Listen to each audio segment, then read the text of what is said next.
Okay, so 7 o'clock in the UK, and we are starting. So, good evening. This is Canine Live Talk. This is the sixth episode in this series, if you like. I want to thank Ilka Hormiller for speaking last week. We had a few technical difficulties. So I hope you were all able to still watch that okay, but there were a few technical difficulties. I think they were my end, but we seem to have sorted those out so far. Tonight we've tested and we're all set to go. So I'm here in Wales, and our next speaker number 6, with popular demand for this speaker, is Andrea Pintar, and she is live in Dubai. So I will just click this button. Good evening. Hello, everyone. How are you, Good Andrea? evening. Well, it's 10 o'clock p.m. at my place, so I hope that some people are still awake and they will be watching me, and I hope that I will be more relaxed like the time is passing, because now I'm really tense. Well, yeah, as you say, you're ahead of the UK in time, so thank you for staying up to speak to us. There's very popular. I've had lots of emails and messages about you coming on tonight. I'm not sure whether you're more popular or less popular than your husband, though, Andrea. I think you're possibly more popular. Well, I will not, but come on, he's opened all of this discussion about the human remains detection dogs or victim recovery dogs, so I think it's great, and I don't know if the impact will have this year, so that's also questionable, but now is the time that we can talk about it a little bit more and more detailed. Yes. So do you want to just give us a bit of an intro? Lots of people will know who you are, but there might be some people watching who don't. Do you want to give us a little intro and who you are and your background and what you do, Andrea? Well, I will do some very short version about it. So I'm coming from Croatia as my husband. I'm the canine ethologist. I'm the architect. I'm international search and rescue instructor for live and cadaver dogs. I was around 25 years in the dogs work. I was 10 years the chief instructor in mountain rescue service. I also started and planned the dual dogs, so the searching for the missing people, dead or alive, in the mountain rescue service, but only for the open area searches, and I had the reasons for that. And after that, I had in this period of time, I had lots of questions from the police and everything. And then I left the mountain rescue service and I started to do my own project. So I had some idea about the graves because there was really huge demand about this type of work. Now I'm very proud about it. I'm the part of the Dubai Police Canine unit, where I'm working as the cadaver and search and rescue instructor in my unit. So I hope that they are satisfied with me as I'm satisfied with them, and it's really great pleasure to have this, to develop something different and give the knowledge to such a huge police. Also, before that, I working professionally all around the world. Of course, I've traveled around and educate myself. So that's short story. And then it's this archaeological dog project, and then we did some scientific work. And after that, we were published in Guardian and then in New York Times and today in Independence, and that's it. So I've just put up on the screen there, actually, Kat Warren says, hi, Andrea. And obviously, Yes, I see. I'm laughing because I'm so glad that she's watching.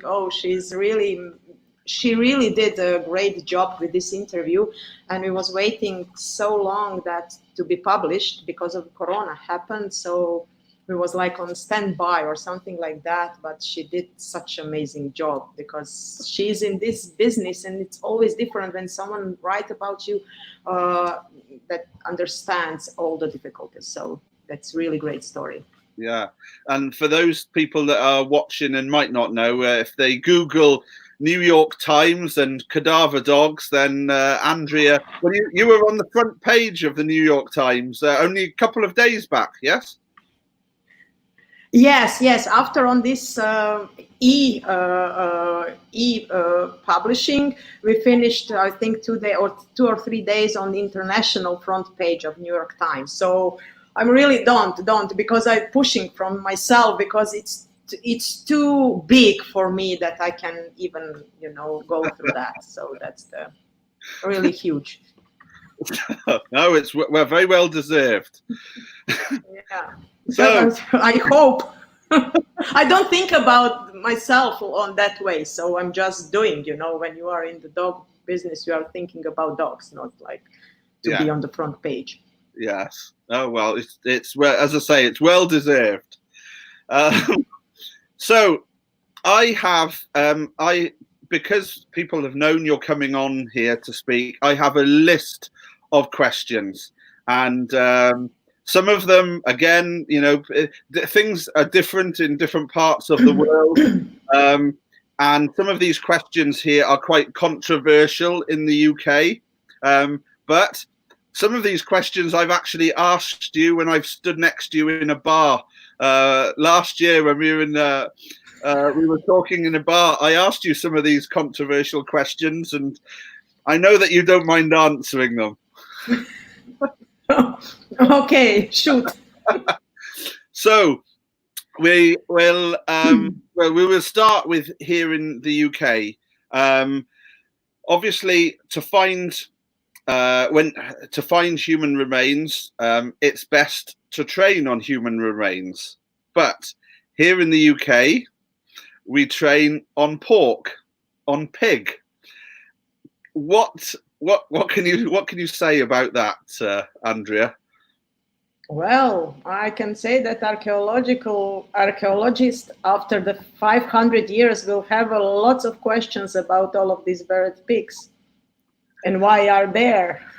So that's the one of the answers. But we all know this is the UK is not the only country in the world who is struggling with law, medical issues, ethical issues, politics, religions, and everything else. So even in lots of countries in Europe, not only in UK, it's still very questionable about using the human remains detection, human remains for the detection dogs.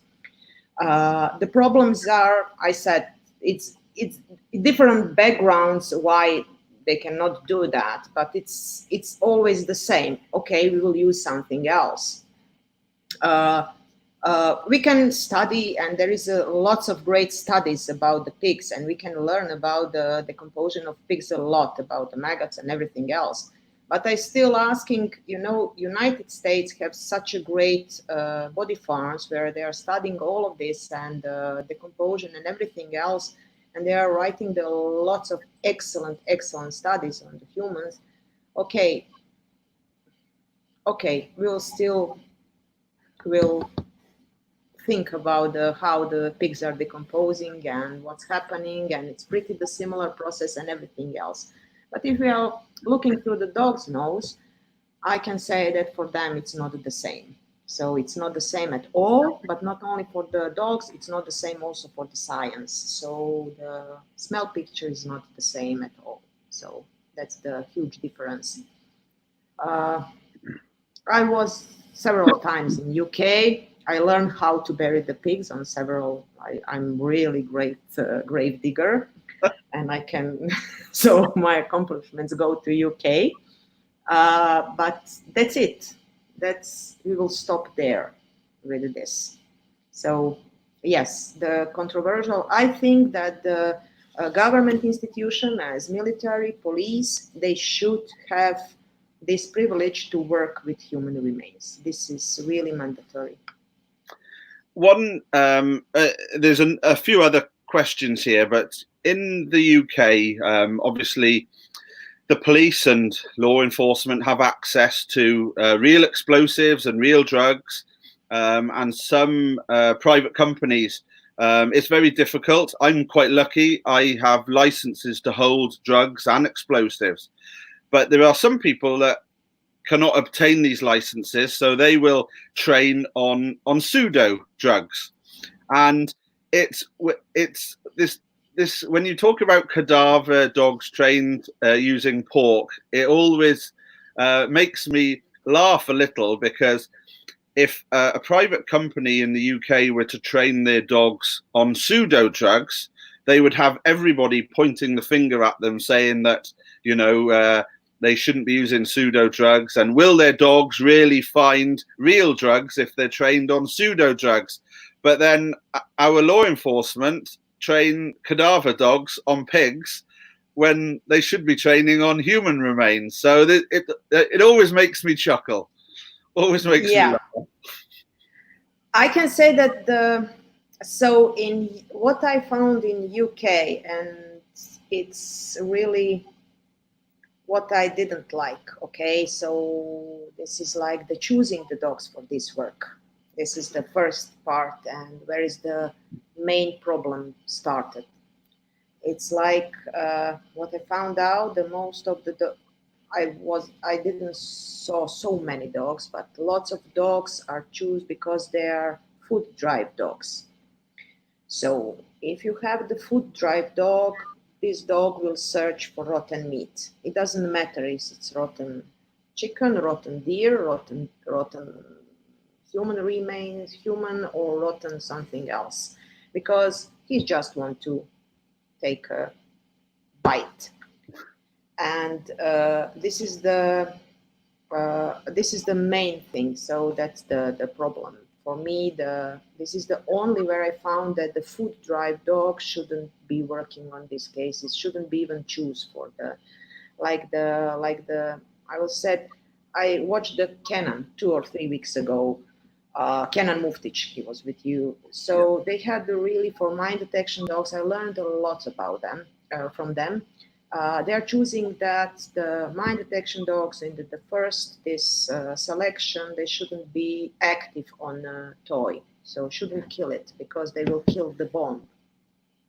They should be on prey drive dog, ball drive dog, Kong drive dog, but not killing it. Okay. Because later in the operational things, it will happen. It's the same with the cadaver dog. So if you have the food drive dogs, when the dog is close to you, yes, you can control it and say, no, do not touch or something like that. But after, during the operational work, you will have that the dog will try to lick, touch, eat this rotten meat. So this is the first something what we should consider when we are choosing and going to the human remains detection dogs or to the victim recovery dogs, as you calling them in UK. So a Labrador would not be the best choice of dog for a cadaver dog, with their known. Well, most of the Labradors are not the good choice. But I must say to say a few really excellent words for the Labradors. In United States, you will have the amazing Labradors with such a huge ball drive and the less food drive that I couldn't believe. If I wasn't there and saw that, I will never believe in that. So yes, they still exist. Okay. This brings me on to another question which I've got here, and it's quite lengthy, so I'll just read it out. I'll just read it out from what I've got. So if someone has been murdered and their body has been disposed of, maybe in a big bin, and that bin has then been taken to a landfill site, and you take dogs there that are trained on pork, are they likely to find that dead body, human remains, having been trained on pork in a big landfill site? First, one question: when the murders happened? 1 year ago, 2 years ago, 10 years ago, 15 years ago, or it's happened 2 days ago? This is the first question for me, from my side on that. If we said that we have the perfect condition, that the body was there like 1 month, so the decomposition process already started, and we are between the second and third this level of decomposition, so you have a lots of smell.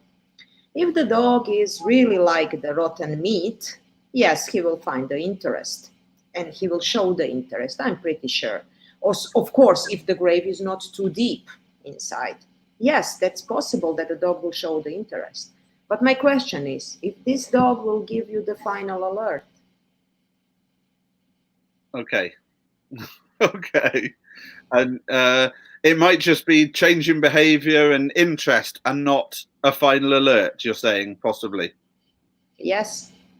It's not what he was rewarded for. So before he was rewarded for pigs. So he will. My dogs also shown the interest on the I don't know, some dead animal in the wood or something, but they sniff it and go away because they are never rewarded on the animal cadaver. So that's it. But it's natural that they will, because some of the smell picture is the same, but not full. And if the dog is well trained, he will, okay, something is here. No, it's not mine, and go away. Okay. That should the good detection, human remains detection dog should do. Yeah. Okay. And who is paying the digging? That's also the question. Okay. Paying the digging. Okay. Yeah, I'm not sure. That was a question that has been sent in. So yeah. So thank you for answering that. Going back to, so there's a question here from. So I mentioned about pseudo drugs being. People would be criticized for using pseudo drugs to look for real drugs, and this question has come in from YouTube. An interesting point: do you think pseudo drugs and real drugs are dissimilar as human remains and pork? So I think you've answered that. Well, I will tell you what I'm thinking. I can't really says nothing about the narcotics and pseudo narcotics, because in every police we are training on the real things, on the real narcotics. So this is the only way, and the real explosives and everything. So life sense. But what I can tell you, I don't have opinion about pseudo smell of human remains. We know that on the market you can find the pseudo smells of the human remains also. But I can tell you what my dogs tell me about the pseudo human remain smells. They didn't even stop on it. They didn't even sniff it, to stop, to explore it. Nothing, zero. So that's my opinion. I think for a lot of people, that's probably question answered, Andrea. That's so. I don't know. Maybe the narcotics are different, but with pseudo, the human remains, it's like that. Okay. Oh, that's good to know. We have another question here from Matt Jones. Hi, Andrea. Do you train on burnt body parts? If you had a murder and someone has burnt the body? Yes, burnt body parts are the part of the regular dog training. So it's the part of the smells which dog needs to accept it, and you need to make the imprint on it. The same as the mummified tissues and different types of the tissue. So it's just the one of the imprint materials. Yes. because it's changed because of this carbonization and everything else. And even that, when I was in United States, in Ohio, it was really great workshop of 1 week, and I learned there a lot. And they are using the human remains much more open. We can discuss it about the ethical issues, but all of these parts are donated by the people. So yes, they trained also the specific parts, the burned, need to be trained separately. Okay, that's cool. I'll just put this up. Ilka Hummler is watching, our speaker from last week, and he's said that he has had the same results with their cadaver dogs with the pseudo. So I thought I'd put... Yes, I will just tell that I know that the north of Europe, the Scandinavian countries, they are all using only the human remains, and I'm pretty sure they also, when you put the human remains detection dogs on the pseudo, he don't even stop it. I don't know. I was spoke with the handlers in the United States who are using the pseudo in the trainings, and they said, no, our dogs are really having this interest and everything, and they can find it and everything else. So I always said, if it's this line is going in one direction, if you, and I believe you that your dogs after the training on pseudo can find the human remains. Well, I said, okay, I will try it on different ways. So I was expect from my dogs that they will, at least they will stop and sniff it, but not even one didn't even stop on it. So that's, for me, it's the huge question, because they're stopping on the dead chicken and they are not stopping on the pseudo. So what's the...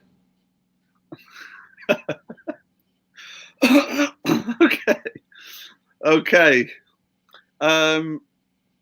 Right. Here is another question from Facebook. Hi, Andrea. Do you have any thoughts on working hounds as VRD rather than labs and spaniels? Hound dogs. Hound dogs. If we are talking about like these huge hounds, like this huge one, fluffy ears and everything else, I don't have. I think that these dogs will be much better as open area search cadaver dogs. So they are fast, they are following the air excellently, and they are doing this. But to stop them to doing the fine detections and everything else, it will be the struggle because of the temperament of the dog. But probably for the cleaning the bigger areas, they can be, I think, really great, because they are much faster and they are cleaning the huge area pretty fast. Okay. It depends for what you want to use the cadaver dogs. That's the... Yes. Okay. So I've got these are just some of my questions here, Andrea. I have similars. So you've mentioned your own dogs and graves, human graves. Can you tell us a little bit more about the jobs? Perhaps you won't be able to tell us about specific jobs, but about some of your work to find graves and mass graves. Well, in this time when I was in Mountain Rescue Service, I had a really excellent search and rescue dogs, cadaver dogs, who can find the missing people who had make the suicides, or they are just having some injured or something and they died in nature. So you need to find them, and all of them you need to bring them home. So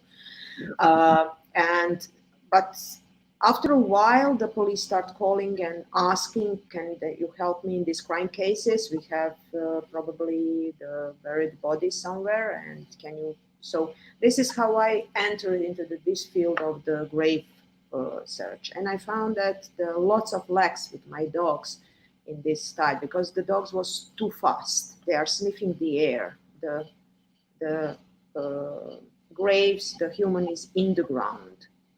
So because of that, this is the one of the part why I'm also left, because I said, okay, no one is doing this really precise grave search. So because of that, I left one of the parts, left the Mountain Rescue Service, because I wanted to train the complete line differently. and trying to doing this. I didn't know that I will finish on the New York Times in that time, but I want to explore much more about the graves. So I start reading, and I was read only the studies, the because you can't find anywhere something what was for my knowledge there that I can get the from handlers or anywhere else the knowledge what I was satisfied. So I start to combine my own method. I combine different types. I started training on my own, and I developed completely something different. So I have my dogs are trained for the graves. Yes, they can do the other similar fine searches like the forensics, but they cannot. You know that. Oh, can your dog find the? We have the suicider somewhere. I said yes, but I need the 3 days to find it. You know, because they are too slow.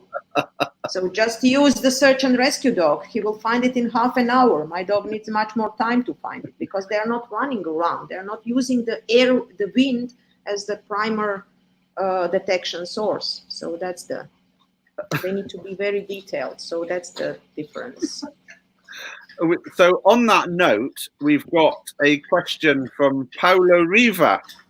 Hi, Paolo, one of my ex-students. How do you start the work on buried remains, both from the point of view of the kind of remains you bury and the depth of the burials? Oh, I buried everything. No, but it's the first you need to stick the dogs on the ground. So you need to glue the dog nose on the ground. This is the first, because they will run over it, because there is not such a huge smell out. So I'm always starting on the very small area, very controlled small area. And I buried something, it's just, I don't know, 10 centimeters probably. So, but I'm using the different things, and you cannot run the dog when you are making this type of grave. You need to come the day later. So it's always at least needs to stand 24, 48, 1 week to start the training. So that's and you can bury everything. You can bury just the t-shirt with with some decomposition fluids on it. You can bury it if you have the dirty dirt or the grave dirt or the dirt from the graves. It's excellent, and then you are covering with the clean dirt over. So you need to bury them. So Paolo, go to UK to learn how to make the neat grave with the pigs, and then you can make the really neat grave for this type of the work. And the depths are going differently. So it depends on which level you are. But I can say that I can never make it in the training fields, on the trainings, the same as what I have on the real cases, because I never have the whole body. It's never so deep, never, because the regular human graves are between 80 and 130 centimeters approximately. So this is the statistics of the murder cases. And but I never go, because you don't have so many tissue for the training, and you must also understand that you will lose this tissue if you put it into the ground. This tissue needs to mix with the ground. So you will use the part of your training materials. For me, I had really great results with the dirty dirt, and it's from different ages. Some from the grave, from the soil from the graves. It's excellent, and thank you for my UK, from United States, Western Carolina University. They taught me that, and I'm grateful for that, because I'm using that a lot. So even though you're an expert, you're still learning, Andrea, and still learning in this field from others. Yes, I hate when something is finished, and this science behind the graves, it's not finished yet. We still don't know what is the sense specific for the dogs to find the human graves, because this volatile organic compounds on the surface are not the same as the normal tissue on the ground. So you don't have the full smell picture on the ground, on the surface of the ground. So that's also one of the problems of this work. And yes, I'm still learning and I'm still reading and I'm still exciting about it. And come on, there is how many 1,000 years in front of us to find. There's so many archaeological sites around. Now you just touched on something there about basically the training not being the same as real. Now I posted a video yesterday on YouTube, and I don't know whether anyone else is using this little phrase or motto, but I use it, and I say training is training and training is not real. And the reason that I say this is because my particular line of work here is quite different to what others do, and I can't replicate the real thing for my dogs. 99% of the time, I can train my dogs. I train my dogs all the time. I use scent carousels, scent walls, scent consoles, but that is training, and it's very different to what I do for real, because I can't replicate it. And the dogs, my dogs, they will have quite a poor indication, but during the real thing. But it's all about me reading their behavior and their, and the way that they're working and their movement, and so it's more a case. And probably 85% of the time, my dogs will never indicate. It will just be a change in behavior. So how you can't replicate some of those, you can't replicate a 100-year grave, Andrea. How, what are your thoughts on indication and replicating training? Because they're two very different scenarios. Yes, it's completely different. We can play at home in the perfect manners. We can insist on the perfect indications. We can train in, I don't know, Chris is the really master of the weather and making this air movements and to make it the things really difficult and everything else. But this is a training. I always said that first, what is missing in the training is handler's adrenaline. That's first what is missing. And experienced operational dogs know that you exactly knows, because of your behavior or my behavior, oh, it's a training or it's a mission, because you can't take out your adrenaline. Even if we were in the hundreds and hundreds of missions, it's always a drive, because not even one mission is the same. This is the first.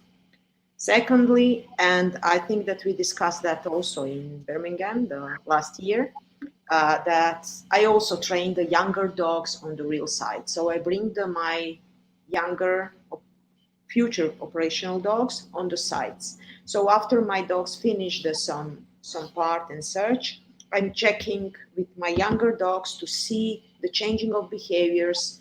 Do they recognize something?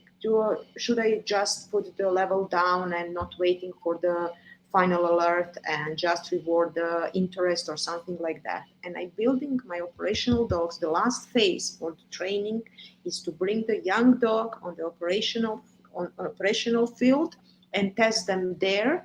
I always explain the police if it's possible, if it's not something really, really that I will take my younger dog on the end just to see, and they never had the problem to test, because this is the part of the education and training. These dogs, after 6 months, will be operational. They will get more than enough experience for the searching and to this difference. Should I comment your video or not? Will you be nice? I got in Birmingham last year. They gave us these small things called clicker. Did you try it? So, well, my that dog I trained, I didn't clicker train. So he's used to just having a Kong or a ball thrown in. But yes, but all thrown in. Did you try that throw in into the explosives? No. Oh no! Oh, okay. All of my latest dogs are all clicker trained. But yeah, but it was, yes, my video was a little, I've had a lot of feedback, as you can imagine, Andrea. Oh yes. I didn't give you the feedback, okay. But yes, there is yes, but about this I knew what you want to show to the people, but it's very hard to explain, especially to the people who don't have the experience of operational things, and they don't know how it's hard. Because of that, it's maybe trying to pushing the dogs during the trainings to give the as much precise alerts that we can learn the behaviors and everything else. Another thing, what I'm doing during the operational things, if I have the dogs who just showing the interest and it's not 100% sure if it's yes or no or something, I run the another dog. And this another dog will give me some other. If I have the two dogs, and after that I bring the third dog just to see. And at least because these excavations are pretty expensive, I want to have at least two dogs, not on the same spot, on the same area. Then I said, okay, this is the possibility of to have something inside. Also, there is with the graves, you have another rule: do not touch it, do not dig if you are not 100% sure. So after you detect that, you need to have all of this part, what's going behind. You need to everything needs to be taken into the maps and making the analytics. And after that, it's coming the another people who are exploring the area before digging. One thing that I say to people is I've been very lucky with my work because I have the dogs have lots of finds operationally, and I try to explain to people that I see one side of a dog when it's training, but I see another side to the dog when it's working operationally. And I remember speaking to a dog handler who was an explosive dog handler, and he had been handling this dog for, I think, for about 11 years, and it had retired. And he had, in the UK, he had trained. It was a fully trained explosive dog, but during the 11 years career of the dog, it had never had a live find. And I said to the handler, he has never seen the real side to that dog, because he's never had there's a different side to a dog having live finds to training finds. And I remember you telling me about one of your dogs. It wasn't indicating, but there was a change in behavior in a forestry area. Do you remember telling me that, Andrea? Yes. And yes. Are you able to just speak about that a little bit, or? Oh, I don't. It was so many. And on this, yes, on this. This my first case of Musgrave. Is that story? Yes. This one. I still have this. When the hair's going up. So it was really, really. So the police asked in that period of time. It was like 10 years ago. So the police asked. Come on, this is this things when I started to consider the grave search as a separate part and going much deeper into these problems. So they told me, okay, we have the probably execution site on this woodland area around the town Karlovac, and we don't know. Nothing is written. These executions happened in 1945 after the Second World War, when the people are moving after. So the executions was really huge in my country. So, and they just buried all of these people somewhere, they execute them and they just buried them and not even put the sign or anything else. It was the really dirty war executions, after war executions. So, and I was there in that wood and they said, you see, we found there was a few open graves, and they collect it was very shallow graves, like the 30 centimeters of soil over the grave. So the bottom of the grave was on like 60 centimeters maybe. So the people was in very hurry to bury all of these people.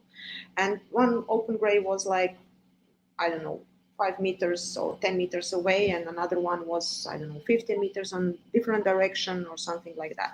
And I was there with one of my first dog, who taught me a lot about the graves. And we said, okay, what we need, okay, we can just to find, and we parked on this really nice wood there with our cars and everything. So I let my dogs go and she starts sniffing, and she didn't, I never saw her like that. She was just glued the nose. This was the dual dog, so this is the switch when what I learned from my dog. So she would just stick the nose to the ground and she's going through this wood and sniffed everything and everywhere. So she never act like that. Never, ever, not even before, not even after. And I was like, what she's doing, no marcations, no nothing. But she's sniffing so intensely that it's really, really horrifying. And it was three of us, and he was looking, I was completely like, what she's doing, and he was looking at her. She didn't even turn to look at me, nothing. She was completely focused on the sniffing and everything. So in one moment, like 30, 40 meters away on the one slope in this wood, she sat down. She sat. She didn't have the indication of sitting. She should bark. So she sat in the middle of the wood and didn't move. And then, when you have these flashbacks of this search and everything, and I said, shit, they're everywhere. The graves are everywhere. We were standing and I was looking under my knees, and I said, they're everywhere. And she was after many years after, I learned that the dogs are indicating in these huge smell pools, when you have lots of victims and lots of human remains, and the dogs will indicate on the border between here is the smell and there is no smell, the borderline of the smell and not smell. And they will indicate that. They will not indicate on the spot. They will indicate, and they will, like, we had the cases after that the dogs give me the round indications around the graves, but not on the center, all around. On the perimeter. And the body, yes. And the bodies, it was like the Musgrave, and the 8 bodies was under, around, inside. So this is because this pool is so huge for the dogs. They cannot indicate because every spot on that huge grave is the right spot. So they choose, probably for them, it's much easier to detect contamination of the ground and the clear ground. I never get that into the trainings. Never. I never can duplicate that in the training. So that was a behavior which you hadn't seen before, and no. And it was a scenario that you could never ever replicate either. No, I never get this after, because it was like so. It was really all the police officers, me, everyone was like, white and completely, because you can see the dog who sniff all of these graves and all of this wood, and then when she exit from this area, she said, okay, this is the end. Okay, I will do something, or that's the.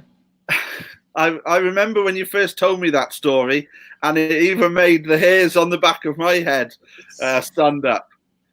Yeah, so this is I think that this war crimes and mass graves, for me, it's the most heaviest because of all of this, it's not the pressure like when you are solving the crime case. It's the different type of this heavy, because we all know that the really huge crimes happened before. That's the part which is really scary. Yes. So you obviously you know that what you're doing is a very worthwhile job. Well, I think that this part is coming from the search and rescue. That this I remember when, my mission dogs in search and rescue, during the search and rescue, I had the more, like on the 10 findings, I have 8 dead people and 2 alive. That was like statistics. So all of them, because of that, they're dead, so they cannot come back home. So because something happened. And it's the same, you have this appreciation of family and the family members, because you are bringing the person back home. So this gratitude of the family is the same. Bring them, if they're alive or dead. Yes, they're much more, the sadness is much bigger with the deceased people, but it's, the relief is there. Yes, yeah. Okay, so we have a question here from Jennifer. Do you recommend using a different dog for burial versus using the same dog for finding both graves and HR? Yes. I don't believe anymore in this. 10 years ago, I'm not training. My dogs are very specified, and I had really excellent talks about these problems that the one dog doing I call them multifunction dogs. They're used to doing the more jobs. So yes, and I thank you, Adeshan. I hope that she's also watching, for our conversations about that, because that was also my no. Use the dog only for one purpose. Why not combine the search and rescue and the grave search together?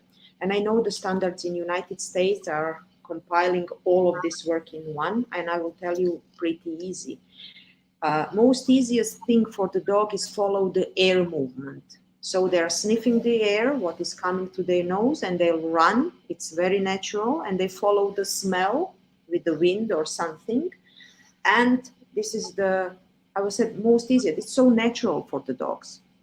When you glue the sniffing, the detection work is not so natural to the dogs, because they need to sniff everything. They shouldn't skip anything. Like mine detection. They're not, follow the air. They're sniffing the ground. Even if they're windy, they're sniffing the ground. Because it's not allowed to skip the area. So this is why, and where I get that I will separate completely the grave search from the search and rescue operations. And we had also the one case in Croatia, and the Mountain Rescue Service was there, and the dogs ran over the fresh grave, and they didn't find the person. They ran over. They knew everything, and it was only that it wasn't even a hard grave, the completely neat grave, but couldn't detect it. There was too fast. They ran over it. They didn't even stop. They didn't even show the interest. They just ran over it. Because when the dog is in air scenting, they'll just go, follow the wind. In a different mode. In different mode. And you cannot erase it from the dog, because he will skip the path. He's not expecting that something is in the ground. How? You will have and also another studies shown that you cannot tell the dogs, now we are searching the graves, and another, oh no, today we are searching the guy on the tree. No, it's not working with the dogs like that. Yeah. It's very, especially if you have the huge field, like we said on the beginning, the huge field you need to search. You need to have systematic search with the dogs who are sticking the dogs on the ground, like mine detection dogs. And just going like that, up and down, clear the field. With the fresh graves, it's a little bit easier because there is more smell. But after 2 years, Mm-mm. Okay, so we have another question. Excuse me, from the UK, Jim Gilbert. In the UK, it's very difficult to get real cadaver. One option we have been given is to use sterile swabs, and have been left with a corpse for a few hours. What are your feelings on this, Andrea? Yes, but it won't help. It's okay, like the part of the regular training, if you don't have nothing, but you will not train the dogs to search for the whole human body with this. There is not enough smell. So yes, the dogs can recognize at least the part of the smell, what is collecting on this. But amount of the smell, it's much lower. So that's the difference. The problem with the cadavers and the cadaver dogs is that we are searching usually for the whole body parts or the whole body. And this is excellent for the forensic dogs.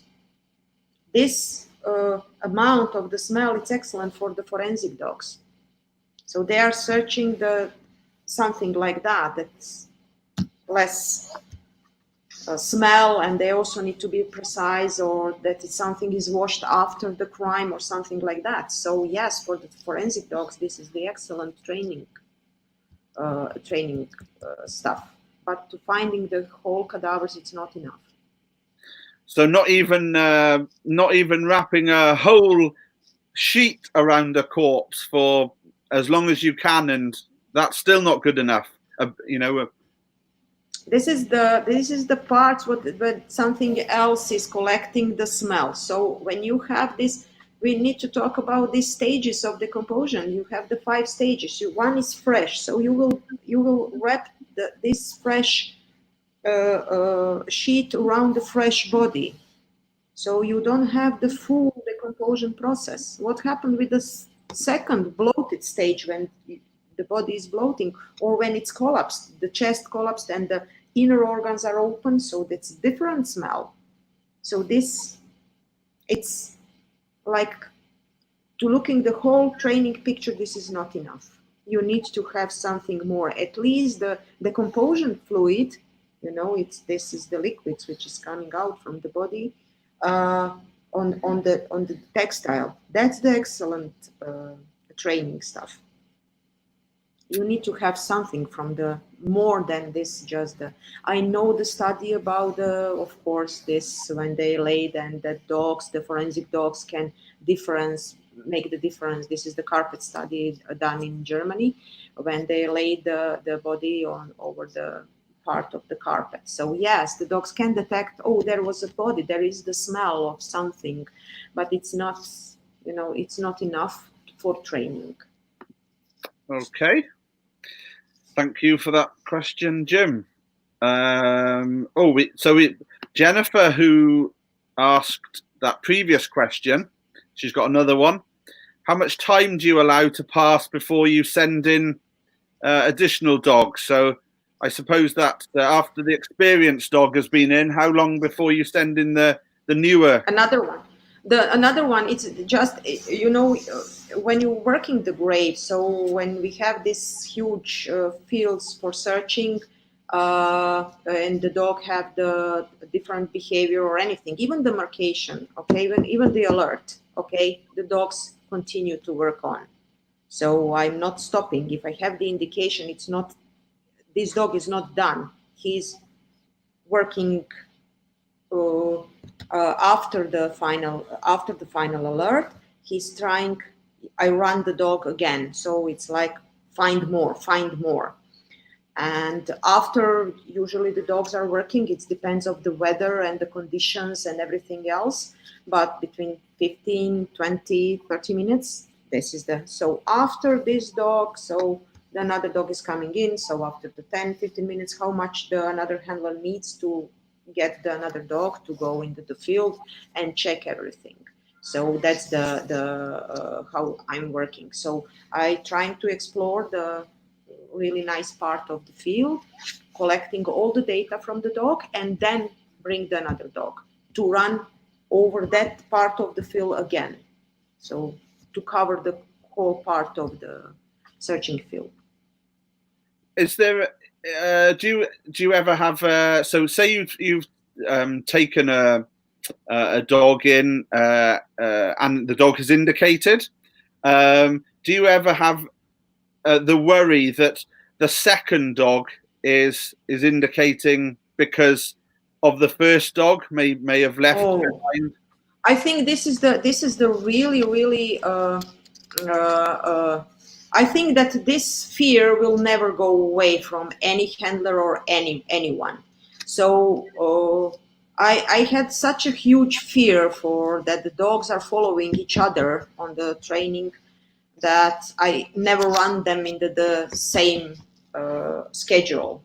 So they're always all dogs are always the first and the last and in the middle, so they're always changing the position because of that fear. I'm really about it. But I can tell you something what is very, very interesting. Okay, now one dog give me the alert on something, okay, and I run him again and he give me the alert on the 1 meter from this, I get another alert from the dog, and the third alert somewhere. So we with GPS we take demarcations of all indications, and another dog is coming on that grave to see the they never, if it's really there, if it's oh, my dog come here, come so if it's another dog, it will never indicate on the same spot. If I get the indication on the same spot, I know that it's something on surface, it's not in the ground. So that's really amazing, because this smell from the ground from every dog is coming from different sides, so from different channels from the ground. So they had different indications, Yes, they're all in the circle in some area, but never copied where the first dog. So I don't even get it's like that you have this I don't know, the cabinet with full of the tobacco.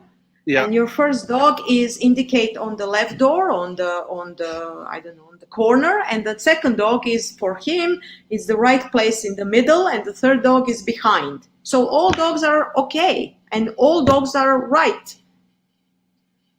But you cannot find the scheme or the pattern. But they're all right. Yeah. Well, Try once, you will see that. Well, I only a few months ago I was searching shipping containers looking for tobacco, and one of my dogs indicated on.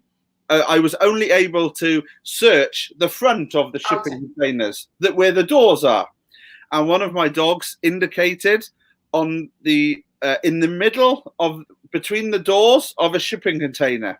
And he was pressing his nose because they are sealed, and he was pressing his nose to the rubber, and he was and he was leaving his nose print, his saliva on the door, and he indicated. And in the UK, customs officers have a regulation that 2 dogs have to indicate on a shipping container before they can open it. So they said to me, "Can you get the second dog?" And I said, "There is no point, because the second dog will pick up all of that saliva on the front of that shipping container." There was loads, and they said, "Well, that's the rules. That's what we have to do." And my fear was that the second dog would alert indicate on the first dog's presence. Thankfully, we opened it and it was full of tobacco. But yeah, my worry also is when you get second dogs in after a first dog. The same worries or concerns that you have.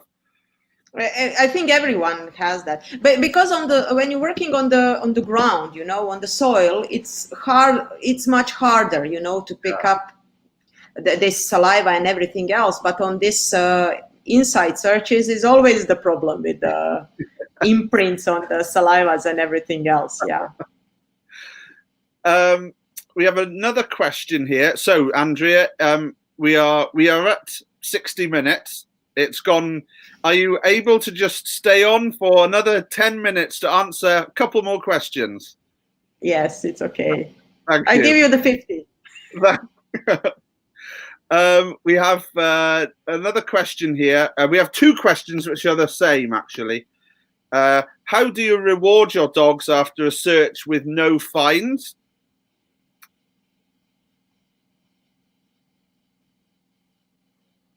Okay. Of course, I'm rewarding the dogs for the good search. So if I like the tempo and if I like how the dog doing the whole search, even the empty search, and I'm happy with the time that he searched without indications, without anything, 15 minutes, okay, or 20, I will give the reward for the good search. If I'm not satisfied for empty search, so the dog starts to bluffing and doing nothing, and prevent, okay, yes, I'm doing something or nothing, I'm stopping, and the dogs are rewarded with going in the car to think a little bit about what he wasn't working. So that's the answer. Okay. Yes, I'm rewarding the empty searches with the reward. And do you reward your dogs on live missions? Yes, I have always, but you never know what you are rewarding. This is the huge problem. So if I'm really skeptical and the search is really, really hard, so that I really don't know if just because you always have this fear that they are giving you the false alerts. They never did, but the fear is always here because you are reading so much about false alerts that maybe today they will give me the false alert. Maybe today is that day. So I put the pressure much down and I give them the small bite of something. So that's just to run them again. So just stop. I never clicked in the live missions, never clicking, never that type of the reward. I just say move on or give them the small treat. Usually they don't even want to take the treat because the treat is stopping because the treat is going all around into their mouth, so they're stopping the smelling, so they need the more time to start sniffing again. They need to clear all of the receptors, so it's not such a good, but I offer them something, so they look at me and say, oh no, and they start working again, just like that. This is experienced dogs, so they are not taking the treats because they know they need more time to move on. That's interesting. Again, yesterday I had a similar debate with a dog instructor who questioned why I always reward on operations with my dogs. They on a live job they always get it. But yesterday I had contact from a drugs dog handler from the police. Who said that some of his colleagues, when they find drugs, they will not reward because they have concerns that the drugs might be mixed with other things and you are rewarding the dog for positively identifying the target odor that might be contaminated or mixed with other odors. So they didn't. Some of them did not like to reward on live jobs with their drugs dogs. So it's interesting to hear your point of view. I'm always, with this imprints and everything else and contaminations and for some type of detections and imprints and everything, we all, our heads are like this because of the contamination. I will just tell you that all of the narcotics are contaminated. Do you know with what? With the human hands, because they need to pack it and then they need to put it into this container and they need to seal it. So they need to fit it in. So everything is always it's contaminated. Even in the training side, if you are training well and if you're training for operations, you need to touch it. You need to put it there. They are not using the gloves. We are using the gloves. Did you ever saw some smugglers using the gloves to fit the something somewhere? No. No. So this So this is the difference, and I think that but this is the advanced trainings. This is the really advanced. So this is the advanced problems in the operational side. But I will reward it for the, at least, yeah, I will. Okay. So, I think you've answered this question, Andrea, already. Do you think it's possible to train one dog to look for people who are alive and HRD? So that's a handler from Slovakia. Yes, I train them, but only for the open area searches. They are very, very, they're good, and they can help, because in open area searches, in the searching for the missing people who didn't come home, so you don't know what's happened there. On the field, it's excellent, because you don't know if you are searching for alive or you dead. I told you my statistics. It's from 10 searches, I found only 2 alive, and everybody else was dead. So that's the, yes, for this type of the search and rescue missions, yes, I think that they can help much more, but not for the disaster searches. For disaster, no, you should have 2 dogs, one for alive and one for the dead. Because from the disasters, you want to take out first all alive people and victims who are still alive, and then you can clean the area with the cadaver dogs. Because you are fighting for lives. Yes, yeah. That's okay. Thank you for that question. So we have a question from Stefano in Italy. In Italy, Hello, Italy. Hello, Italy. In Italy, it is forbidden to exploit organic human remnants for training purposes. Is it possible to achieve similar results with inorganic human parts, such as nails and hair? No, the science said that these parts are don't having this part of the. There is a nice scientific part who is talking about the human hair after that. But come on, the human hair is not even decomposing, so you can find the human hair on their cyan graves. So the hair is not decomposing. So if it's not decomposing, you cannot get the smell. Also, only parts of the hair which can have some smell is that if you are pin out of your head, so then you have some skin cells and part of the skin who can give you the, you see, she's black, you can't see her.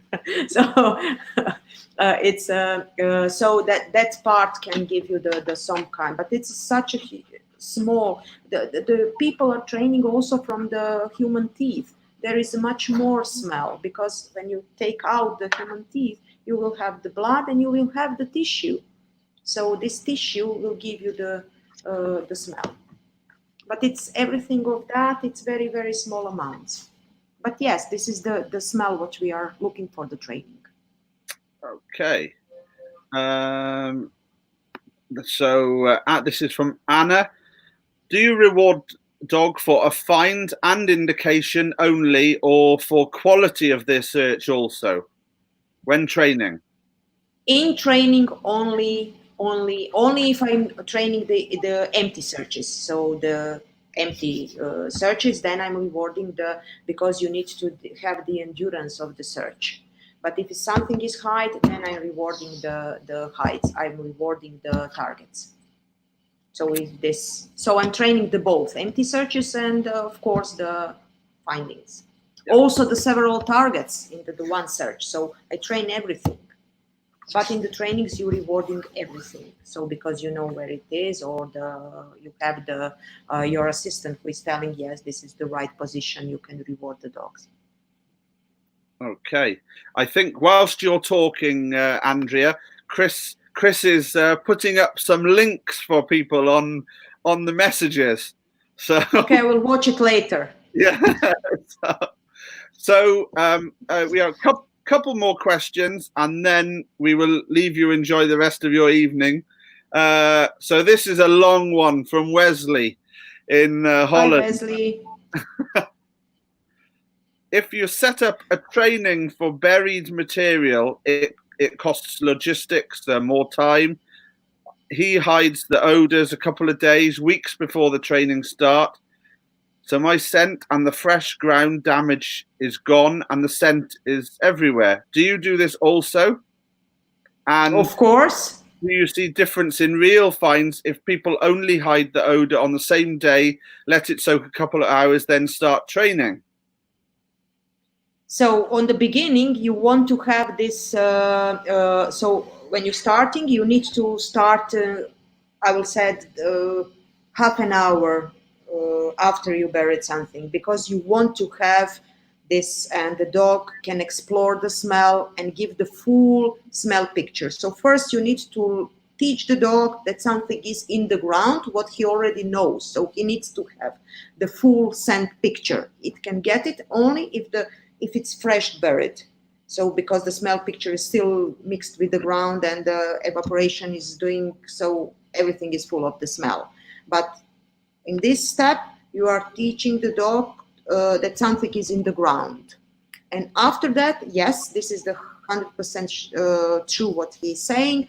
After that, yes, and you are waiting more and more time that everything is, because this smell is not the same. So this is the, yes, the same. Excellent. Okay, thank you, Wesley. Wesley watching in Holland. And where is it? We will finish on this question from Matt. What's your best find which sticks in your mind, Andrea? I told the story of this Musgrave.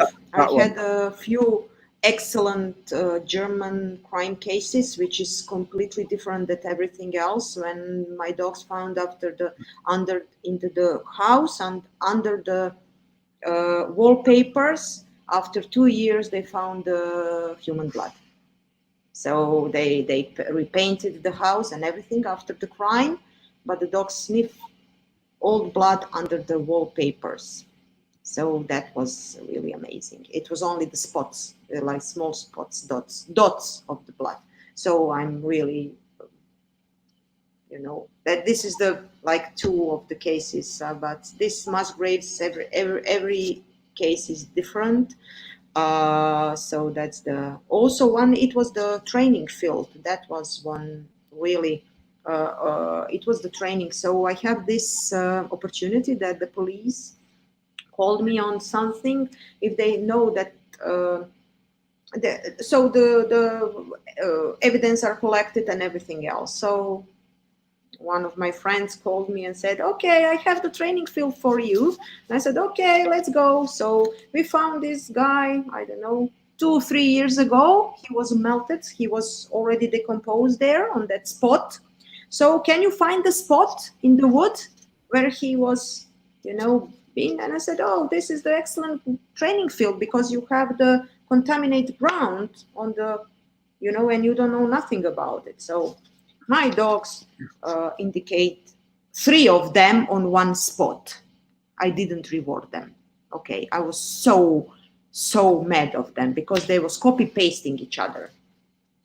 So I was really like, okay, this is not happening, and come on, and they're never copy pasting, never follow each other. And now I have the 3 indication of 3 dogs on the same spot in the wood. And then he said, okay, we can go and take a beer. And he opened his computer and he showed me the picture. The guy hanged himself, and on only one spot the feet was touching the ground. And all 3 dogs indicated that spot where he was.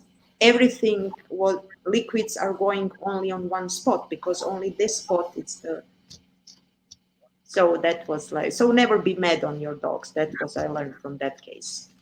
So it was only the training, it was like, okay, let's do the old crime scenes, or it was suicide in this case, but it was really amazing.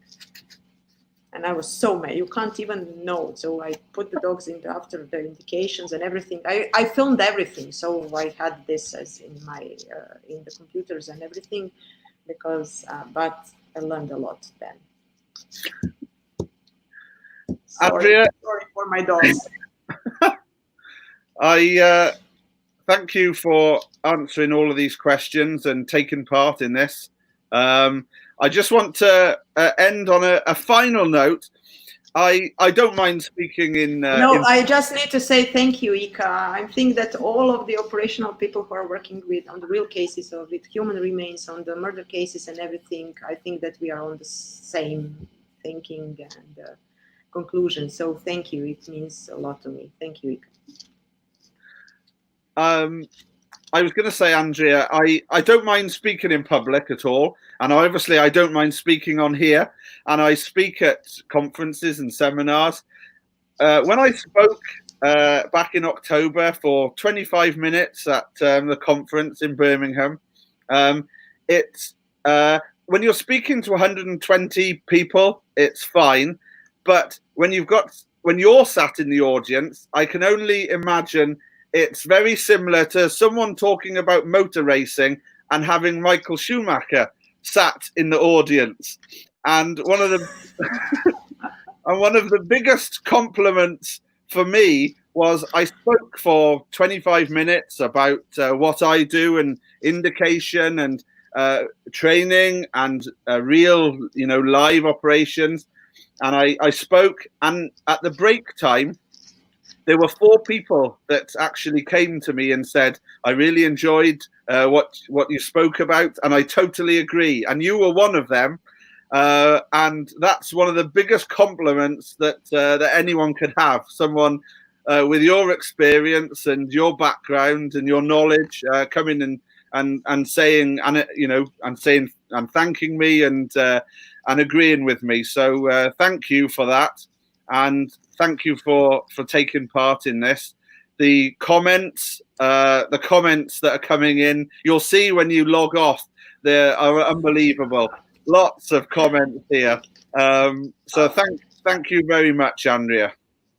Okay, thank you, and thank to the audience. They are looking and listening, and I hope that I answered at least this bold X questions, and everything. So that was the purpose of this talk. So thank you. Sharing knowledge. That's right. Yes, and experience. I think this is the operational experience. We should share that. That's the training things. We had a lot on the even on the YouTubes and different people who are doing trainings. They're posting the really great videos of the trainings and everything. But operational things is operational things, and it's never the same. So share the knowledge and experience. Thank you, Andrea. I owe you when I'm in Croatia next. I owe you a few beers. Okay. Wait, I still don't have the flight to Croatia, so I'm still here. Okay. Thank you, Andrea. Thank you. Thanks. Bye. Thank you. Okay. So I hope you enjoyed that. That for me was really good. Speaking to Andrea, she's just so full of knowledge and experience, and some of the comments that it's difficult. I'm trying to look at the screen and trying to the camera and look at all the comments that are coming in. Thank you very much for watching. I shall be over the next few days announcing who our next speaker is, but whoever they are, they've got a big battle on their hands to beat this talk tonight with Andrea. So thanks very much for watching, and see you hopefully in a few days, in a week or so's time, with the next speaker. Thanks. Good night.